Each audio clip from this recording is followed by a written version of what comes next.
Hi, this is Linda again, and this is week 3 on learning to live with whatever ails you. I hope you're enjoying the course and that it is helping you to get unstuck from whatever your challenge is. Today we come to the issue of higher power.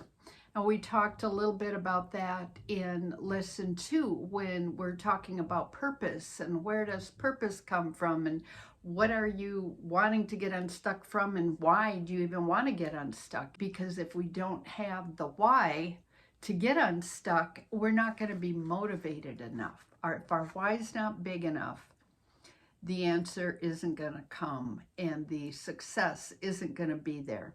We've really got to want it.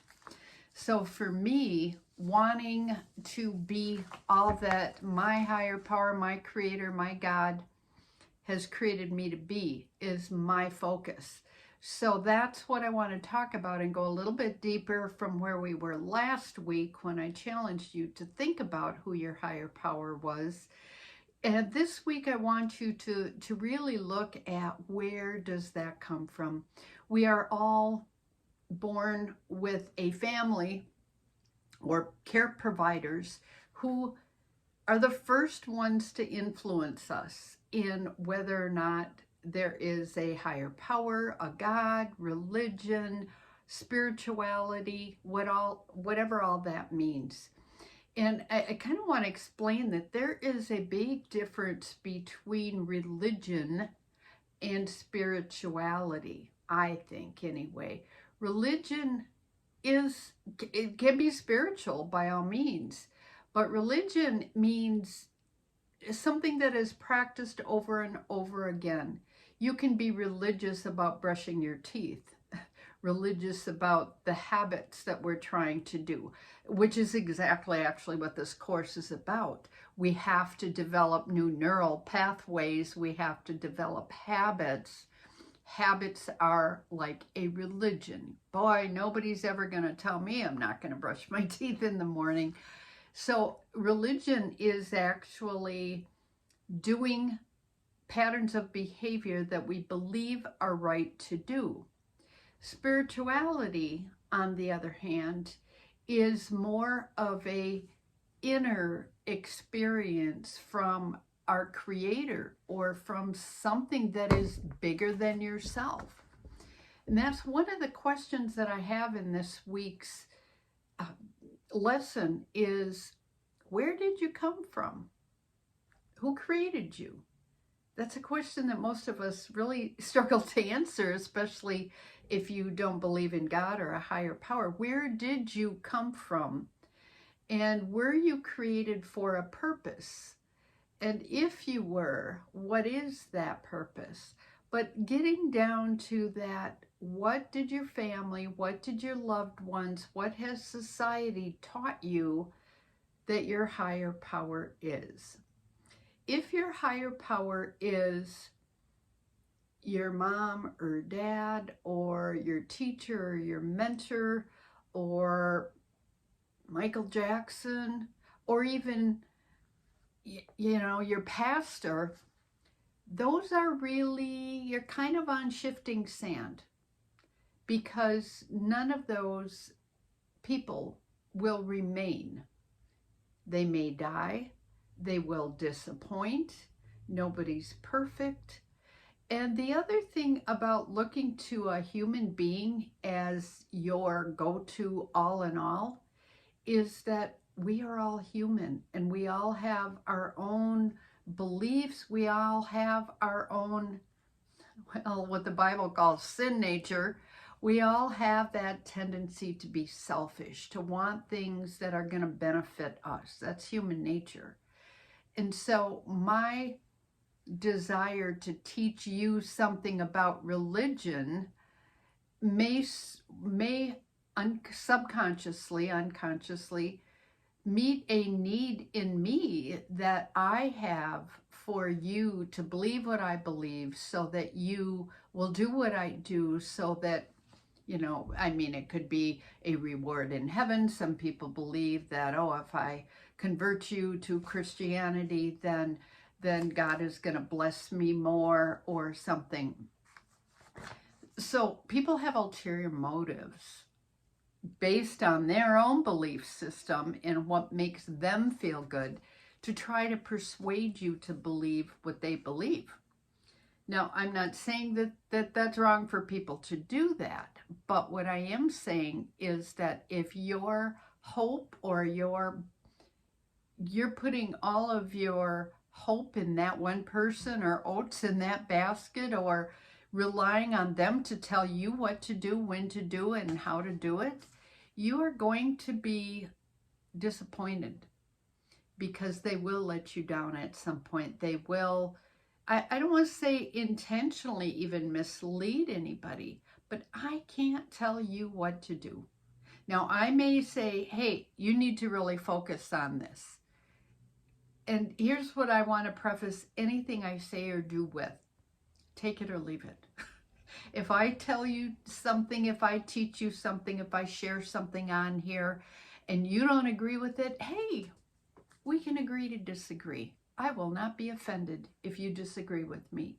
If you think this is all hogwash, that's fine. I'm open to hearing your vantage point. But if this isn't a good fit, that's fine too. I'm not going to be upset about it. I'm doing what I believe God's leading me to do, which is what we're all called to do. So that's why you can't be stuck on anyone's approval. This is a big part of why we're stuck, because we have these old tapes, these old voices, these old guilt trips and muddy ruts, I call them, from maybe dogma in the church, or maybe religious parents or dogmatic parents or strict parents who said, well, you need to do this. I had someone that I know really well that I've been working with for many years who has got so much trauma because his dad would make him go to church, and on the way home, Dad would be cussing and swearing and going a little crazy. And this young man at the age of 7 said, the Bible's, didn't the pastor just say to not use the name of the Lord your God in vain? And bango, he got taken out of the car and beat the living daylights out of him on the way home from church. So when that is your God, that is your religion, that is your spirituality, no wonder people are recovering from religion. And unfortunately, they connect religion with God, and that being his father's religion somehow was kids don't backtalk.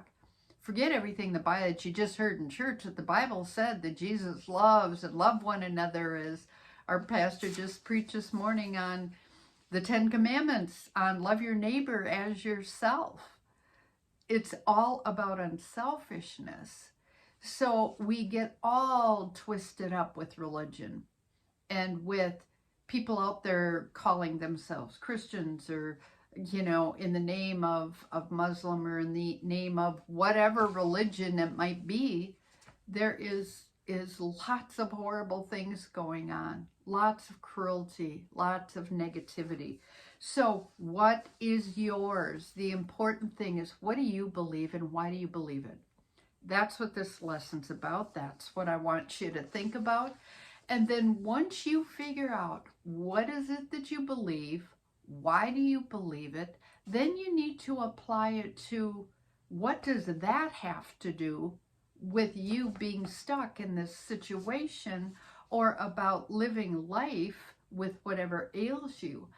And how do you do what step 11 in the 12-step program says, is turn it over to the care of God, praying only for the knowledge of God's will for us and the power to carry that out. What in the world does that mean? How do we turn over these challenges to the care of God and then access his power to carry that out? Now, because my main focus is addiction, whether it's alcohol, drugs, food, social media, whatever it is, negative self-talk can be an addiction. because if we can beat ourselves up, it gives us some sense of pleasure, like we deserve it. I mean, twisted, yes, but these are things that we really need to look at. Is this the way we want to live? And how do I access God's power to do that? First, I have to make that connection with him, which is why I wrote this book. And by the way, if you're signing up for this course and you want a copy of this book, let me know. I can email you a PDF. I can give it to you through Kindle. I can send you a copy. You can order it online with however you want it. But I think, or get it by email. I think it would be very helpful for you, whether you are a Christian or not. You can get a sense of it. You get to know me better because I wrote 365 daily meditations for those who want to hear God answer life's toughest questions. And because I said, God, what about this? And then I prayed, and then I listened, and I typed it out. So that's kind of what I'd like to see you consider doing, is to go ahead and, if I mentioned this last week as well, just pray, just meditate, just say, hey, whoever is out there, if anybody's out there, give me a message. Now, I just had someone that stopped over today. He is I think gonna be a part of the course tonight, and he's trying to get his house cleaned. He's stuck. He has got the alcohol under control, got the drugs under control, doing really good, but can't get his house clean. He just can't get motivated. So I was talking with him, and he said, now I have two spiritual people who are in tune with me. One of them was his mom, who called to say, hey, how's the car doing?